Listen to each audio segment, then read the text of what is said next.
Hey guys, and welcome back to the Tutorial Millennial channel. In this video, I'll be showing you guys how you can use the mask feature on the VN Editor app. So I'm just going to press tab to add sticker and press insert stocks. Select the video you want to use for the mask. Then I will just click on mask and I'm just going to press the heart shape.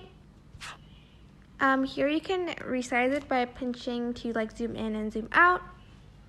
And to invert the mask, you're just going to press on the second dot. As you can see, there's two dots here.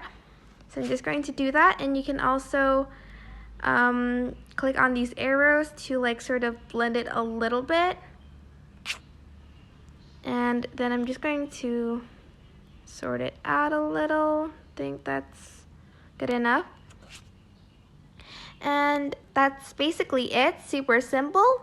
But I do hope this tutorial was helpful for you guys. Don't forget to like, comment, share, and also subscribe to this channel if you haven't done that.